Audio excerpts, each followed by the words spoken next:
وليد،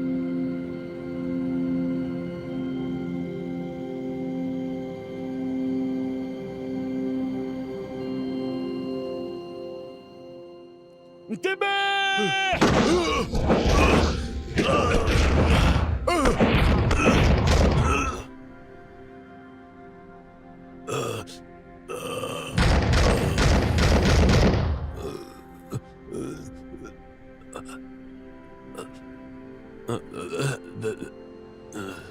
الخير شو صاير؟ شو صار له؟ يا جماعة؟ اطلبوا له مين اسعاف. قوسه؟ خير شو شو في؟ بو يا جماعة بدنا جماعة؟ نسعى لا بسرعة حول بسرعة.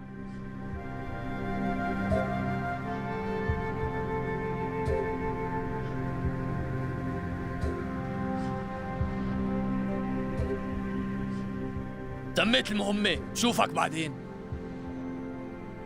الله معك أخي.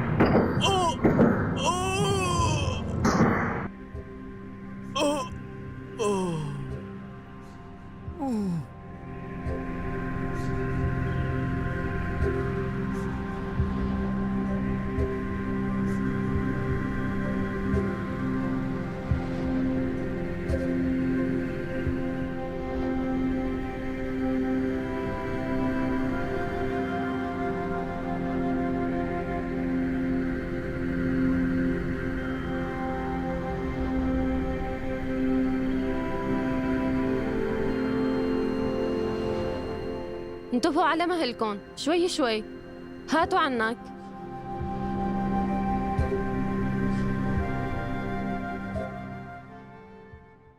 ايه هات لشوف كل اللي عندك وكل اللي بتعرفه يا عبد الله. أنا رح أختصر.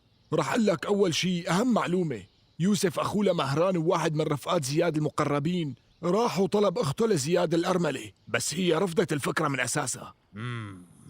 فينا نستخدم هالشي ضد زياد بعدين. برافو عليك يا أخي. طيب احكي شو في عندك كمان؟ طه واحد من رفقات زياد المقربين كمان اكتشفت انه عنده ولدين واثنيناتهم بمدرسة داخلية حاطهم. مسجلينهم هنيك مع انه الاب والام عايشين. ايه يا اخي، الاثنين حطوهم هنيك لانهم كتير فقرا ولانه طه كان بالسجن. وهلا عم يحاولوا يطلعوا الاولاد منا بس لسه ما طلعوا. طيب هات شو في كمان؟ ضل اني اقول لك اخر معلومة وكتير ركز معي مهمة.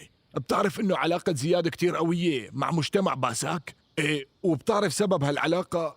ركز منيح، هلا خبر كتير مهم. سبب قوة هالعلاقة هو قصة حب عظيمة. قصة حب؟ ايه، قصة حب بنت الجد جوري وزياد، قصة حب عظيمة كتير. الحب الصعب.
كيف التحضيرات؟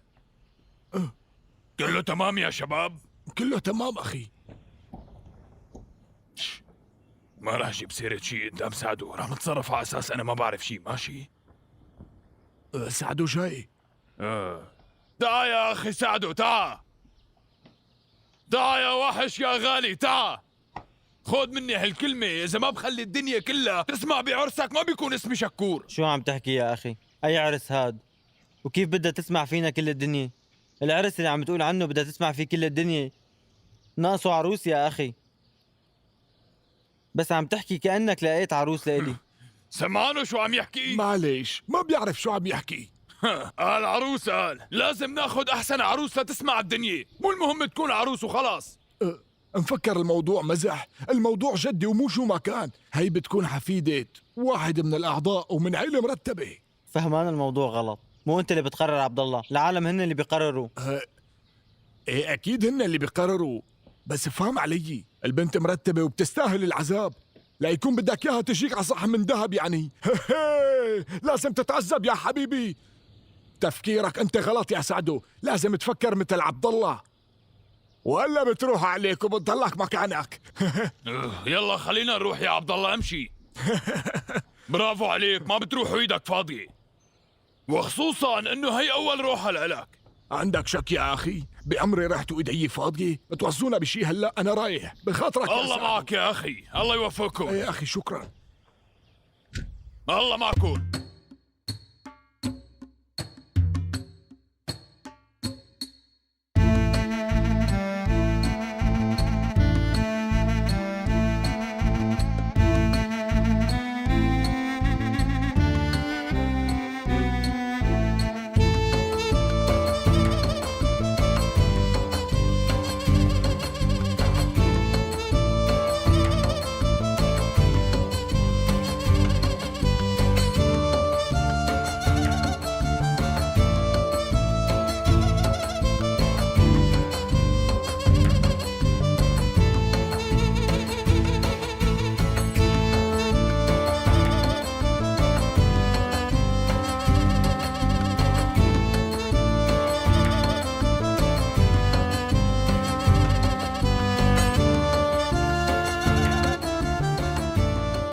السلام عليكم.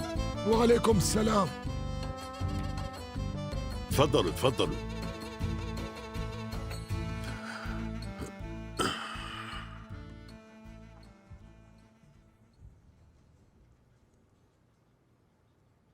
ايه أخي، بسلم عليك السيد شكور أغلو كتير.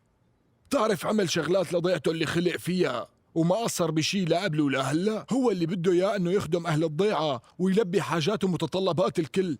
وبما إنه حضرتك واحد من هالعيلة ومن كبارية الضيعة، فيك تقدم أفكار واقتراحات جديدة وتساعد بكل الخدمات مثل الطرقات والمي والكهرباء والمدرسة، حتى نساعد العالم اللي مو قدرانين يتزوجوا واللي ما بيقدروا يعلموا أولادهم، وهيك منحل كل مشاكلهم. بدنا نحسن ونطور وإلا العالم رح تتعب. انت بتعرف انه كل حدا بفوت بيتنا هو ضيفنا وبنكرمه، والخدمات اللي حكيت عنها رح تكون نعمة كبيرة لشعبنا الفقير. بس بصراحة أنا ما ارتحت لكلامك وحسيت في شي من وراه. يعني حديثك يا عبد الله اجى بوقت قبل الانتخابات وقبل انتخاب شكور أوغلو كمان، يعني حاسس نيتك مصافية من هالحديث. وبصراحة أنا برأيي إنه التصويت خدع الكل. التصويت ما كان عادل، أكيد كان ملعوب فيه، كان في شي مو نظيف. فإذا هيك القصة ما لي علاقة بالموضوع. زيارتي ما لها علاقة بهالموضوع أبدا، صدقني عقلك راح لبعيد كتير. شكور آغا ما عنده نية يرجع يكون عضو بالبرلمان، بالعكس هو حابب يخدم ويعوض الوقت اللي ضاع منه ويساعد أهل الضيعة ويأمن لهم اللي بدهم إياه. ما بده حدا من الأهالي يحتاج أو يطلب شي وما يلاقيه، هي فكرته. وبما أنك قرايبنا بتساعدنا من فترة لفترة، بده نتقرب من بعض. وكمان قال شكور آغا أنتو تخليتوا عنا ولجأتوا لقبيلة بيريتان وتحالفتوا معهم، مع أنه نحن الأبدأ. بصراحة هذا الشي ضايقنا كتير وعمل مشكلة بيناتنا. طيب ماشي، فهمت عليك. قولوا رأيكم يا جماعة.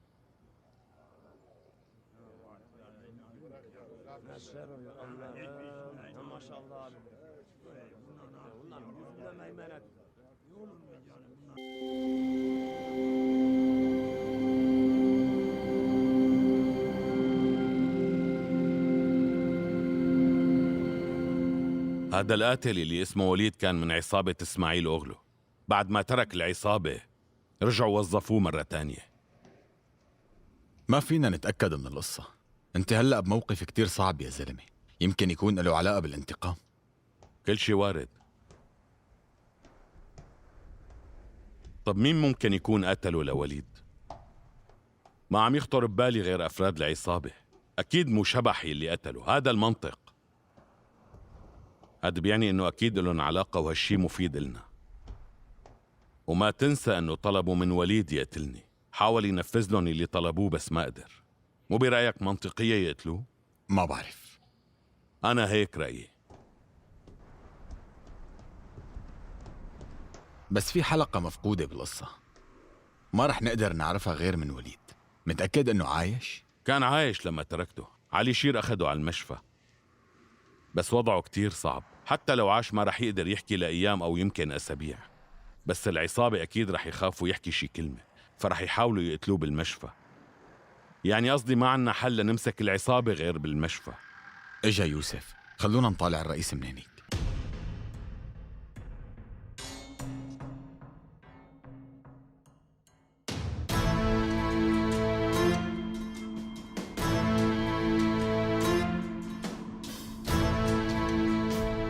الشغل بيتطلب مسؤولية وأنا عملت اللي علي. منصور طلع من المشرحة وهلأ أخدوه صار بيقبره كمان، بس بالمقابل للأسف وليد عايش وتحت العناية. العمى شو هالعالم هي؟ مو معقول يلي عم بيصير. اللي من ايمت هدول العالم بيحموا القتلى؟ ماني عم صدق.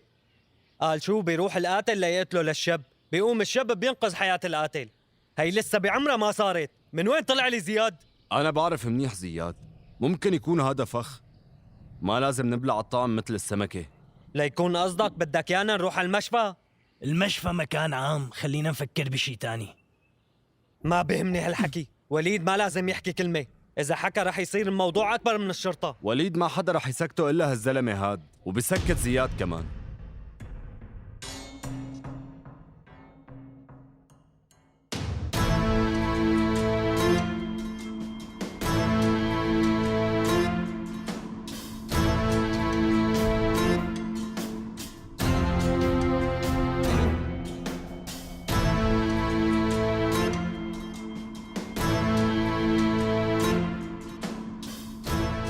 شو ما صار شي لسه بقصة سوزان يا مهران؟ ولا كمان سوزان هي اللي بتسكر الموضوع؟ شو هالولدنة هي؟ لا تلف وتدور زياد. يوسف صرنا عند المشفى، نزلني بعد شوي. لازم يضل واحد منا معك زياد. ايه زياد، بدي ضل معك إذا سمحت لي. شخصين بيلفتوا الانتباه. نزلني على اليمين يوسف. تكرم أخي. لا تخاف علي، خلي تليفونك شغال. ماشي.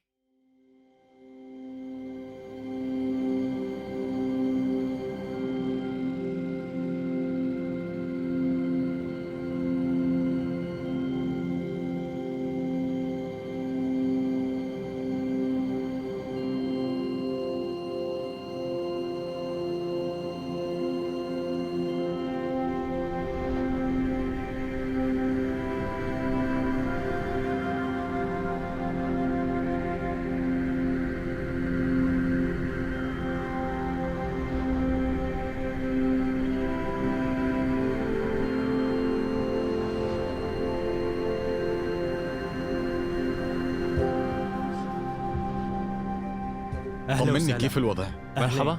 بالعملية علي شير راح مع الشرطة لياخدوا إفادته. بهالوقت كملنا كل إجراءات إخراج الرئيس من المشفى. مين معك من العيلة؟ لما صارت الحادثة قال لي الرئيس إنه ما خبر حدا. تمام هالحكي. الرئيس هلأ موجود بفرع المشفى مع علي شير. خلونا نروح نشوفه.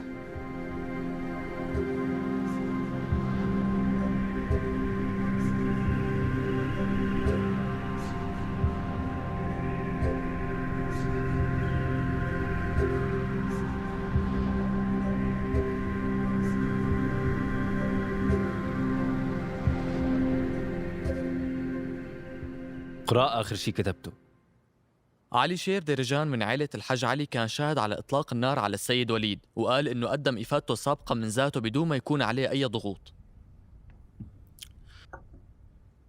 حضرة المفوض، علي شير ديريجان عمل المفروض عليه يعمله. يعني أنت ما عندك أي شكوك؟ مثل ما قال الأستاذ علي شيري بإفادته اللي قدمها إنه هو كان شاهد على الحادثة. ملف السيد وليد كبير مثل ما بتعرف، هي مانا أول حادثة إله.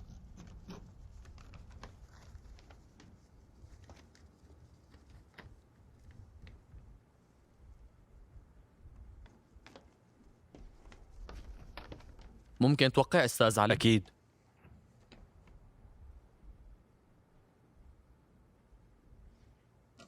تمام. الحمد لله على السلامة حضرة الرئيس. شكرا لك. شكرا لك.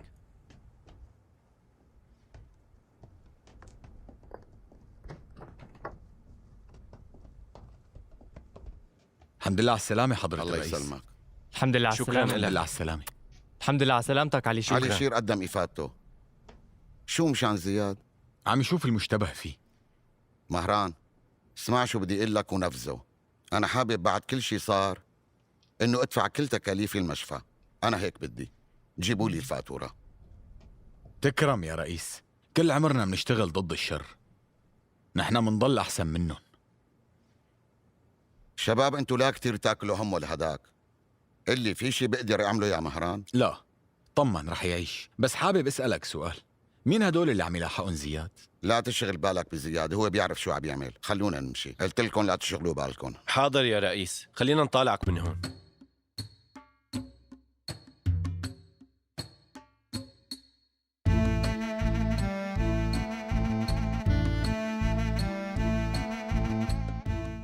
السلام عليكم. وعليكم السلام. تفضلوا.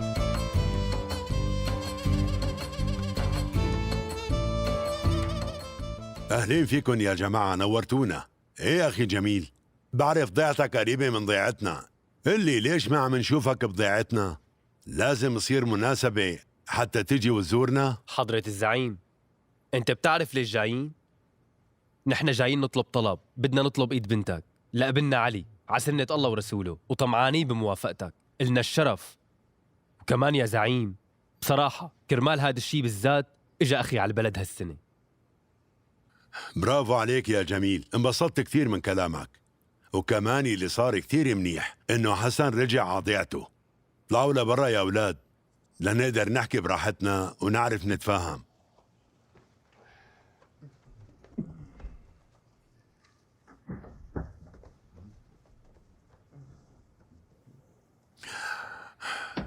حبيبي حسن، ولادك هنن ولادي، ما بفرق بيناتهم، لازم تعرف هذا الشيء منيح.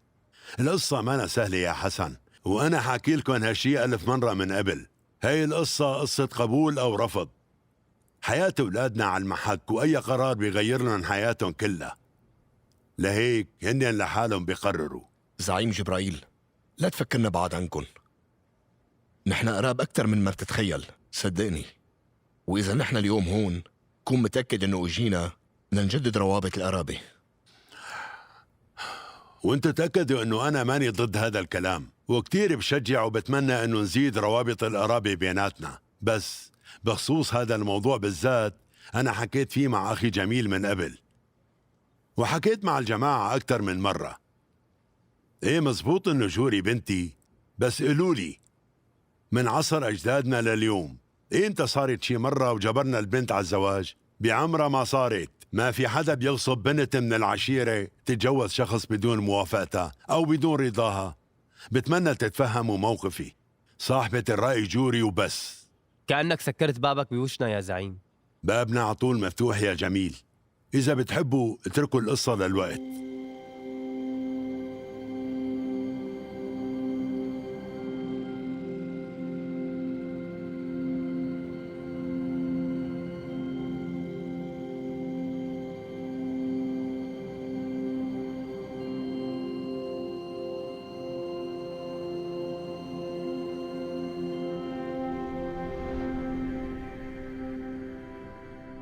شو صار يا عبد الله؟ شفتها يا سعدو؟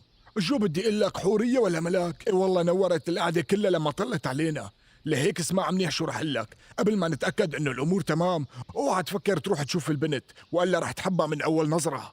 بلا حكي فاضي، اللي من الاخر النتيجه لحتى نروح نشوف البنت. كيف الوضع يا عبد الله؟ رحت وقلبت الدنيا. لحظة بس نشفان ريقي.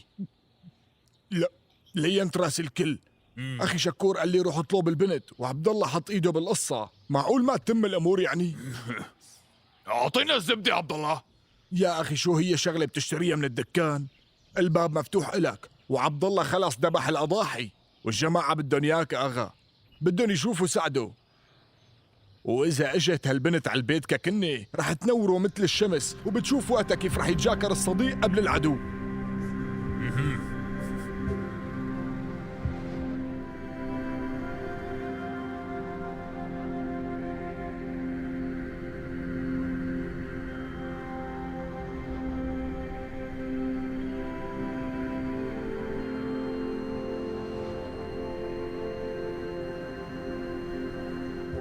وين صار وليد؟ نقلوه على المشرحة. ما وصلت للرئيس شهاب. غالبا اللي جاي بيكون قرايب الرئيس. لو شايفهم سمحت. قبل. تفضل. إذا بتريد. على الاغلب انت قرايبه للرئيس شهاب صح؟ إيه، في مشكلة؟ اجا واحد منصاب قبل الظهر وحضرة الرئيس غطى كل نفقاته، للاسف مات بالعمليه. عن جد؟ تفاجأت. ما كنت بعرف. كيف بنقدر نوصل للرئيس؟ رح حاول أوصل له، إذا قدرت أوصل له رح خبرك. عن إذنكم. الله معك.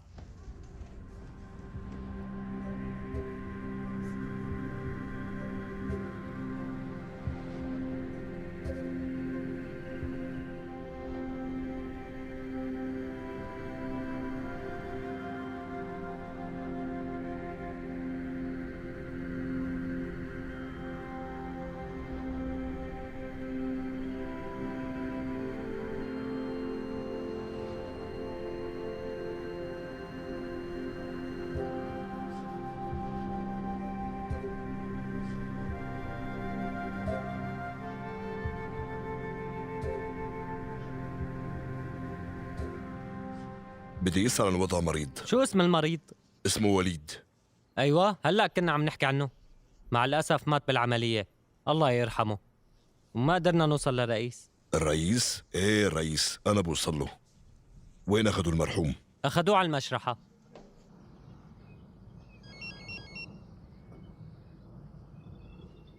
شو الوضع جلال؟ ايه يا معلم، ايه معك. مع الأسف خسرنا وليد. وانت بتصدق هالحكي؟ ما تصدق حتى تشوف بعينك. روح على المشرحة. وليد ب7 أرواح، مو ضروري يكون مات عن جد. تمام، رح أتأكد بنفسي. رح روح على المشرحة. طبعا يا رئيس، ناطر رفاته. نحن رح نعمل كل اللي بيلزم. لا يا رئيس، ما تعذب حالك وتجي. رح أهتم بكل شيء. الرئيس ما؟ رئيس شو؟ هلا فهمت. شوفك يا جلال، لا تبرد قلبك. فرجيني شغلك. بيسلم عليكم الرئيس، بيقلكن يعطيكم العافية ما قصرتوا. شوي تاني رح يجوا رفاته، ورح نطلع بجنازة. هلا رح أطلع استقبل رفاته.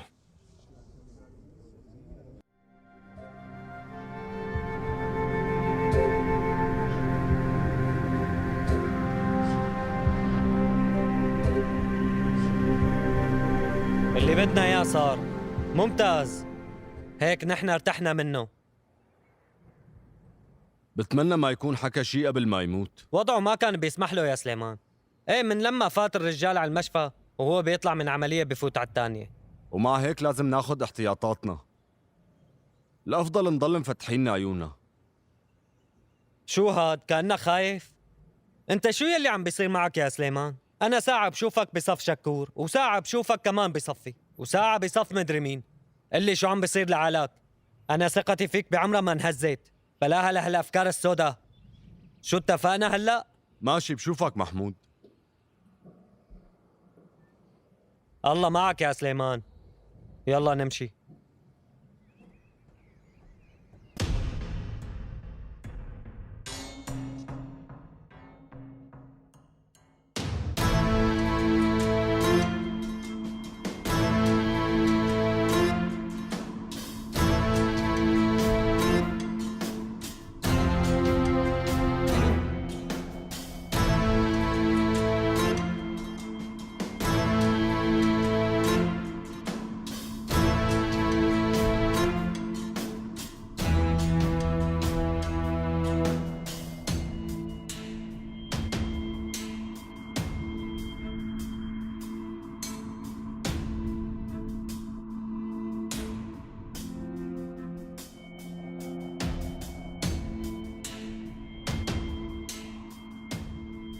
أهلا وسهلا عزرائيل. بس هلا أنا صرت عزرائيل. اوعك تعملها. راس ارفع ايديك.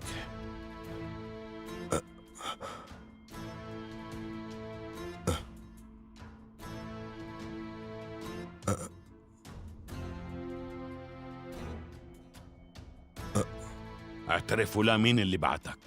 مين؟ محمود هو اللي بعتني. محمود اللي بعتني. قلت لي محمود لكان. وين فيني لاقيه ولا؟ راح على كشاي.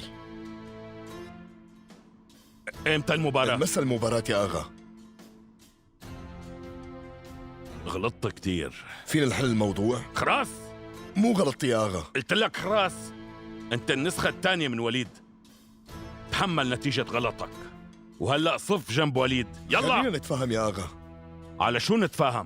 مين انت اللي اتفاهم معك؟ مين؟ يا أغا. حالك. يلا يلا لجوا. يلا ولا حركة. يا اغا ما تعمل هيك. وصل سلامي لوليد. بترجاك اغا لا تعمل فيني هيك. اغا بترجاك لا تتركني هون. اغا يا اغا طلعني.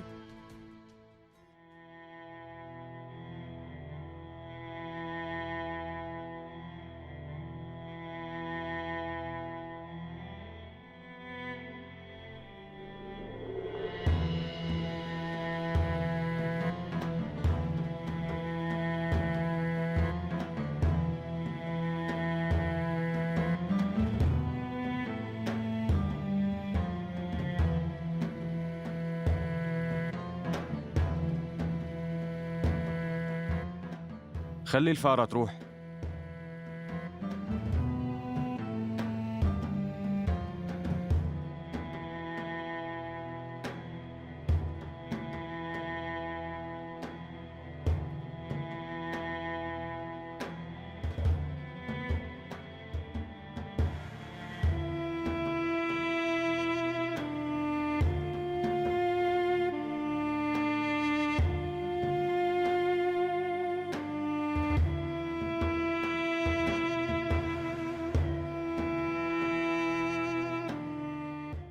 علي شير هلأ صار رئيس عشيرة ديرجان، لهيك لازم يعرفوا أصدقائنا وأعدائنا بعلي شير.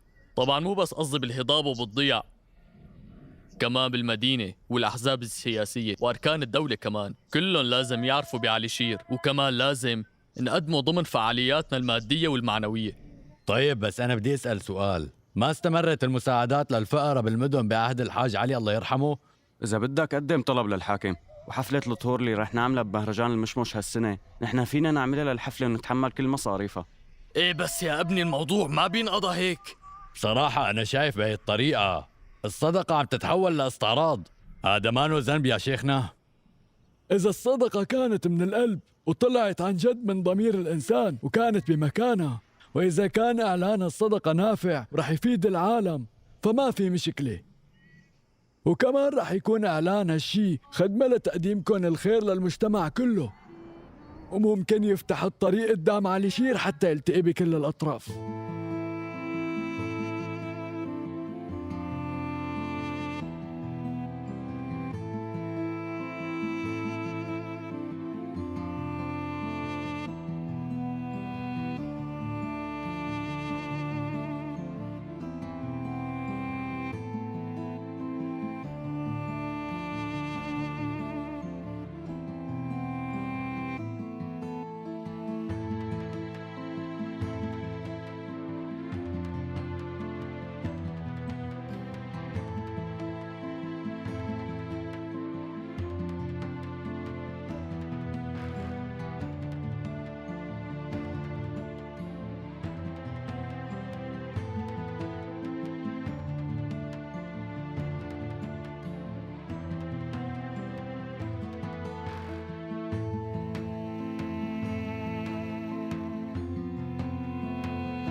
البطاقة لحظة لشوفها.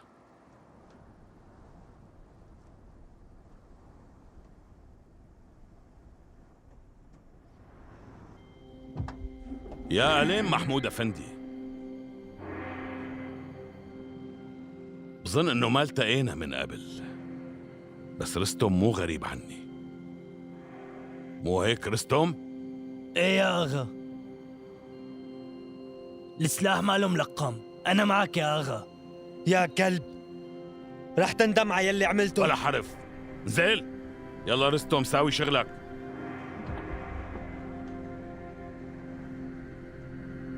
امشي. ايه محمود اغا، نصيبنا اليوم نتعرف على بعض. اركب واوعك تعمل اي حركة، يلا.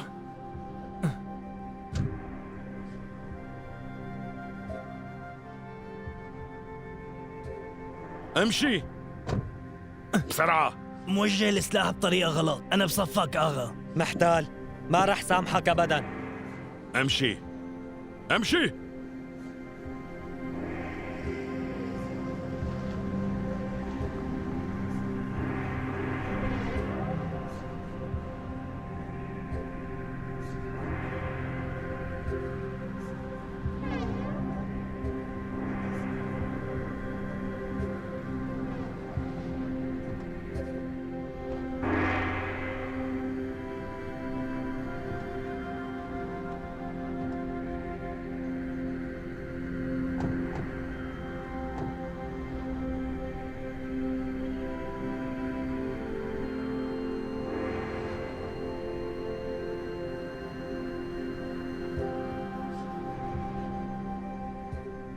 تحركوا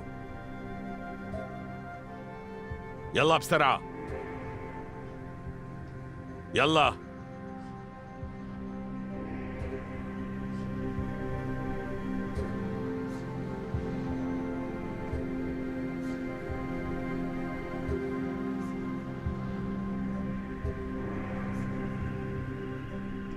بس وقفوا مكانكم. طلع فيي زياد، ساوي اللي بدك اياه. ما راح اطلب الرحمة، بس عندي طلب واحد. أنا ما بسامح الخونة. اترك لي الكلب هاد، سنين وهو معي، اسمح لي آخذ حقي منه. بشوف، بالأول ساوي اللي مطلوب منك. انا ما غلطت بحقك اغا، كل شي غلط عملته معك بحياتي من ورا محمود. اتركني انا، لا تبتلي فيني. انت مالك حق تحكي شي. امشي امشي، يلا تحركوا.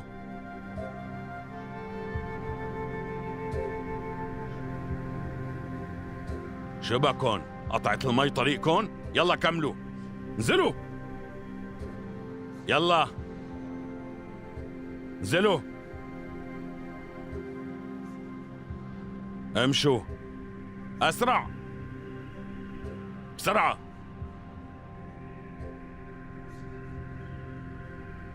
تحركوا. ممتاز، خلي ايديكم لفوق. وهلا اعطيني فرصة. رح اعطيكم فرصة، بس هي الفرصة الوحيدة لإلكم. بحب اعطي فرص. إذا بدك رح اعطيك سلاحك.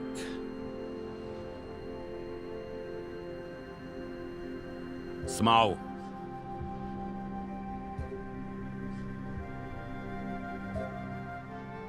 خلونا نشوف هلا. رصاصة واحدة ما في غيرها. دوروه بيناتكم لنشوف مين بيموت. ايه شو رايكم؟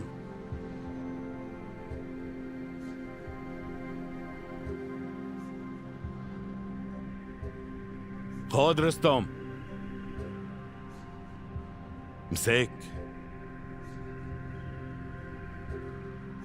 هوب هوب هوب، صوب على راسك. ما بتعرف الروليت الروسي؟ صوب على راسك. يلا قوس، يلا قوس. هالمرة طلعت محظوظ يا رستم. وهلا أعطي سلاح لخصمك.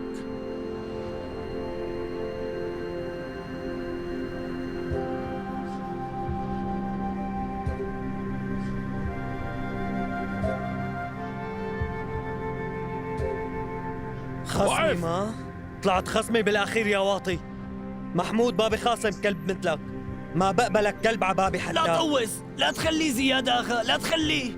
ما تعملها محمود وإلا رح تموتوا. اخر همي شو عم تقول؟ اللي بيهمني انتقم من هالكلب، ولو حتى على حساب حياتي. ما بتعملها. الخاين لازم يموت.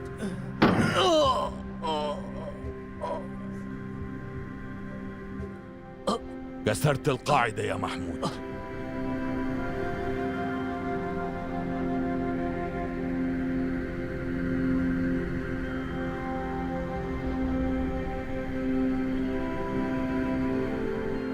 في شي واحد بعرفه بس،